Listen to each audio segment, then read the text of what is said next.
The former executive mansion chef tells us today justice was being served on the menu. Todd Schneider says now that the McDonald's have been convicted, he's hoping people no longer see him as the bad guy as he looks to continue rebuilding his life in another state.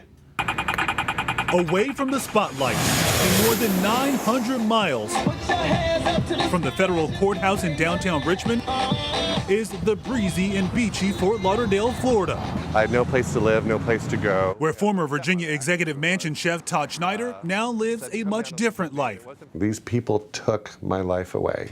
They took everything and they chased me out of town. My business went under, both of them. I lost my house. I even lost my dogs. I had to give up my 2 labs. I had to give them away. I lost my car. I lost everything. Schneider went from cooking up meals for the former first couple and their friends to being kicked out of the governor's mansion, charged with stealing food from the kitchen.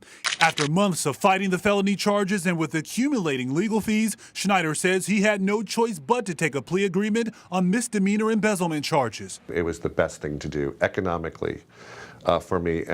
But one thing is, I am not guilty, and I wouldn't say I was guilty. He tells us he wished Bob and Maureen McDonald spoke up for him to explain a barter agreement he says they had in place, letting him take food from the mansion in lieu of money he was owed for past events. I felt like I went up to my parents and they just shut the door in my face and said, "Get out." So I was hurt. And that's how I've been with the whole time with them. I'm not mad at the McDonald's. I'm not a disgruntled employee. I'm a hurt family friend is how I would say. The last time Schneider saw the McDonald's in person was back in early 2012 after cooking them dinner here at the mansion. He says shortly after he was escorted off of the property by state police, and from there he would never see the McDonald's in person again. Where there seems to be no shame. But Schneider says now he gets to see a lot of them on TV after he provided the FBI with a tip that led to federal prosecutors charging the McDonald's with taking more than $160,000 worth of gifts and personal loans from donor Johnny Williams, and in turn promoting Williams' company's dietary supplement Anatablock. That tip was in the form of this $15,000 check given to Schneider's company by the McDonald's for catering their daughter's wedding at the executive mansion. The problem? That check was written by Williams, not the McDonald's. Yes, karma is, you know what. Schneider tells us he feels vindicated now that the McDonald's have been fully exposed during their 5-week federal corruption trial. I'm not going to lie, it feels good, but a lot of it I'm sad about. Sad, Schneider says, because he admits to having a soft spot for the McDonald's. The chef tells us he's disappointed the couple used their marriage as defense. During trial, the former governor said his 38-year marriage to Maureen was on the rocks and the two rarely talked. But Schneider says behind the scenes, he saw a different couple. I saw nothing but a loving couple who were really into each other. And you could also, how can I say, feel it. You can sense when you see 2 people in love. You can feel their love.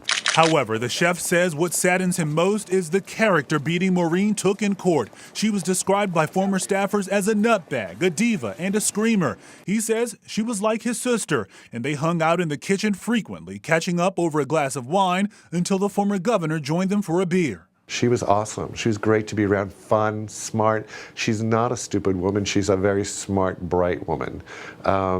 I liked her. I had a good time with her. Schneider says he bonded daily with the McDonald's, and for that reason, we wanted to know why the chef wasn't required to testify during their corruption trial. Todd Schneider really was the spark that started this enormous fire. Our legal analyst Todd Stone says because of Schneider's past charges, prosecutors probably didn't want the jury questioning the credibility of their case. They probably made a strategic decision that they didn't want to muddy their case up too much and have too much dirt in their own case. I'm sorry this whole thing happened. The chef says he prefers to remember the McDonald's in happier times as he tries to rebuild his life in Fort Lauderdale working for a smaller catering company, while the McDonald's prepare to find out just how much time they'll have to spend behind bars.